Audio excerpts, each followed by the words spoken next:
I didn't usually walk through that field. In fact, it had been a long time since I last went there. It was kind of a forgotten place on the outskirts of town where no one passed by.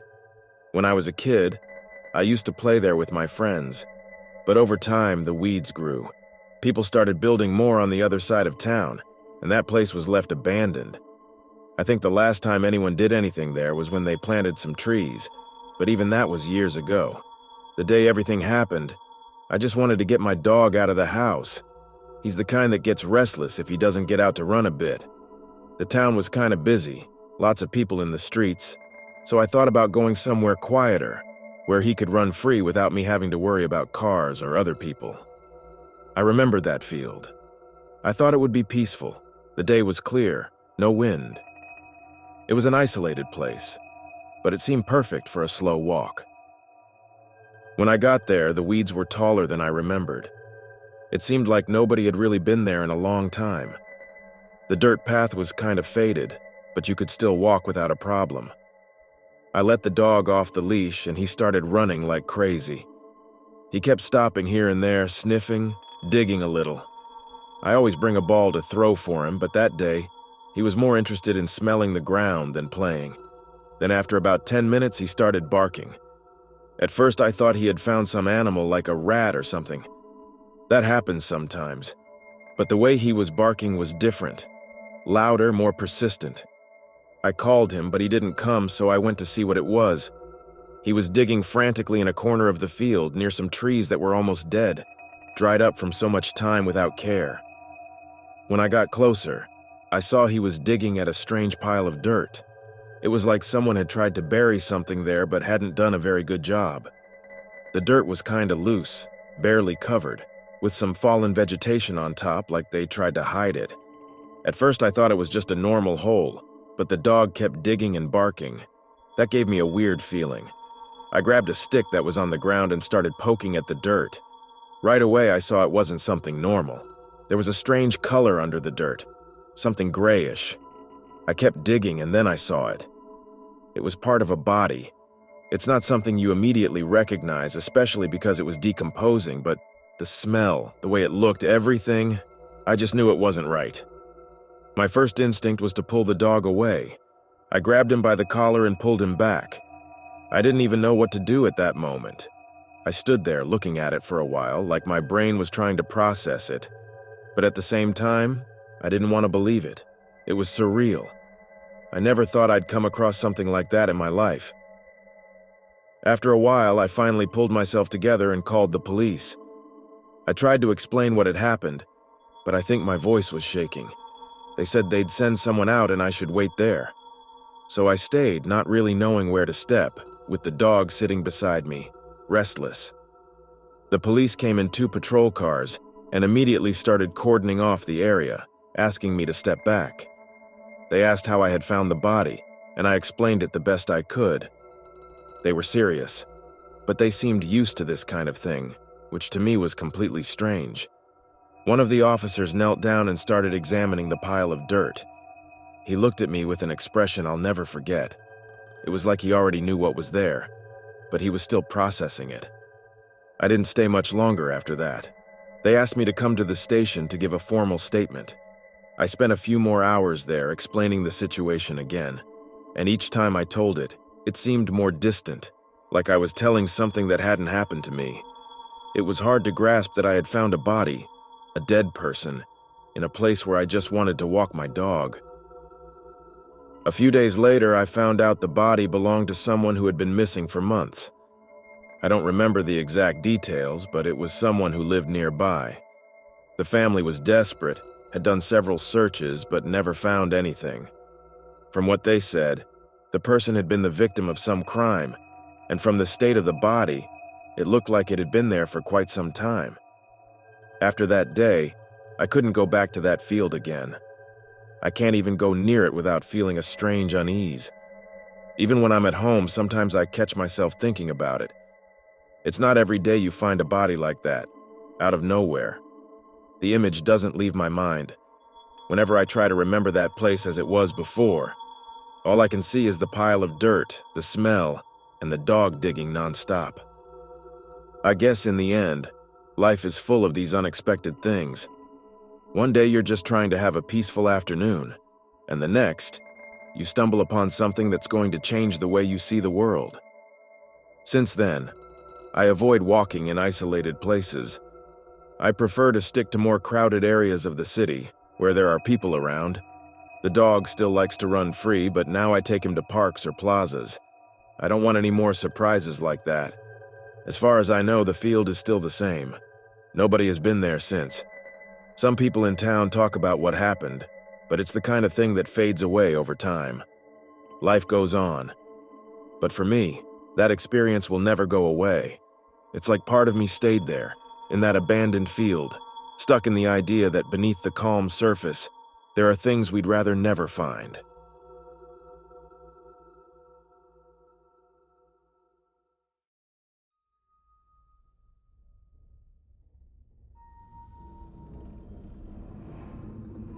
I've always been the kind of person who likes to do everything quickly. Like, buy things, put them in the car, and leave right away. I'm not one to waste time in parking lots, especially at malls. Those places are kind of chaotic with people coming and going, and I'd rather avoid staying there too long. That day I was in a bit of a hurry. I'd gone to the grocery store inside the mall to buy some things for dinner, and I was already thinking about leaving soon because it had been a long day. I worked in the morning, then swung by home quickly and headed straight to the mall to run some errands. Nothing special was going on, just a normal day. I did my shopping fast as usual and headed to the parking lot with the bags.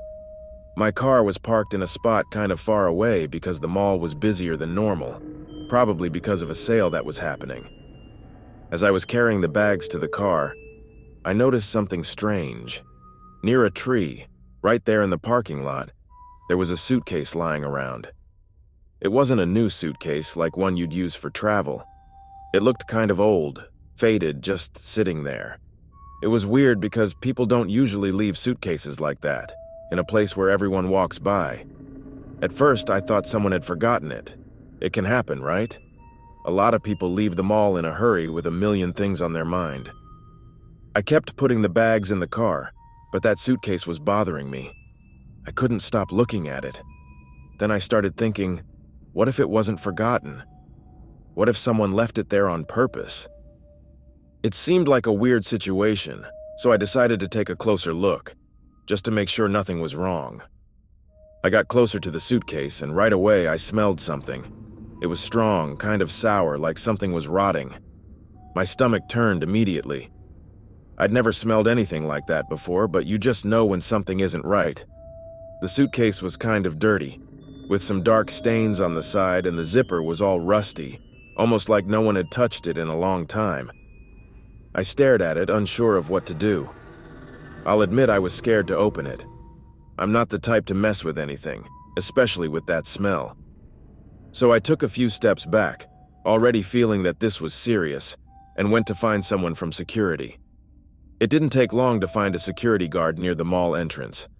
I told him what I had seen, and he seemed a bit suspicious at first. I think he thought it was just a prank or something. But after I insisted about the smell, he came with me to the spot. When the guard got close to the suitcase, his expression changed immediately. He did the same thing I did, took a look but didn't dare open it. We stood there, kind of unsure what to do, and then he decided to call the police. By that point, it was pretty clear this wasn't just an ordinary situation. The police arrived quickly, and by then the parking lot was starting to get busier. Some people stopped to see what was going on, but the cops told everyone to back off. They taped off the area with those yellow lines, you know? Suddenly, what was just a regular afternoon turned into a crime scene. I stayed nearby, trying to process what was happening. Soon, one of the officers started carefully messing with the suitcase. When he finally opened it, the smell got even worse. I couldn't really see what was inside, but the cop took a quick look and called the others over. That's when I realized something was seriously wrong. Little by little, the details started coming out. There was a woman's body inside the suitcase. She was young, they said, and from the way she was found, it looked like she had been brutally murdered. The body was bent awkwardly, as if someone had tried to shove her into the suitcase by force. I can't even imagine how someone could do something like that. While the police continued their investigation, I stood there, kind of in shock. It was hard to believe this was happening right there, in a place I'd been to many times. Who would leave a suitcase with a body in it, in the middle of a mall parking lot? Things started making more sense when I heard someone mention that the suitcase had probably been left that morning, but no one had noticed it until then. Maybe because it was in a more isolated spot, or maybe people just didn't pay attention. After a while, they asked me to go to the station to give a statement, just to explain how I had found the suitcase, what I had seen and smelled. At first, I thought it would be easy, but when I started talking, it was like the reality of it all hit me at once. I can't explain it, but the idea that I was the one who found that I was there at that moment made me nervous. It was a weird feeling because I didn't really do anything. I just saw a suitcase and told someone. But still, it felt like I was connected to the situation forever. After giving my statement, I went home. But I couldn't forget. The image of that suitcase, the smell, the cops around, it all stayed in my head. For days, I couldn't stop thinking about the woman who was found. Who was she? What had happened? How could someone do something like that and then just leave the body there like it was nothing? Over time, some news came out on TV and online. From what they said, the woman was from another city. She had been missing for a few weeks, but no one had found any clues until that day. They didn't say much about what happened to her, only that the crime was violent. The police were investigating, but as far as I know, no one was arrested. It was one of those stories that leaves everyone uneasy because the person responsible was still out there. I think the worst part was realizing how we live in a world where things like this can happen at any moment, anywhere. I always thought of the mall as a safe place, where you go, do your shopping, and leave. I never imagined that while I was there running my errands, a suitcase with a body was just a few meters away from me. Nowadays, every time I go to a parking lot, I'm more alert. I don't know if it's paranoia or precaution, but I can't walk through those places without looking around. Before, I would just put the bags in the car and leave. Now I always take a walk around, check if something's out of place. It's crazy how an experience like that changes the way you see things. The world stays the same, but for you, everything seems darker, more dangerous. I don't know if I'll ever fully forget what happened. The image of that suitcase still pops into my head sometimes, especially when I'm alone. It's not something you can just erase. The weirdest part is that even after everything, nobody at the mall seems to remember much about it. Life went on, people keep coming and going, doing their shopping like nothing ever happened. But I know what I saw. I know what was in that suitcase, and that doesn't go away so easily. Since that day, I avoid parking in isolated spots. I'd rather pay a bit more and park in busier places with people around. You never know what could be hiding in a forgotten corner of a parking lot.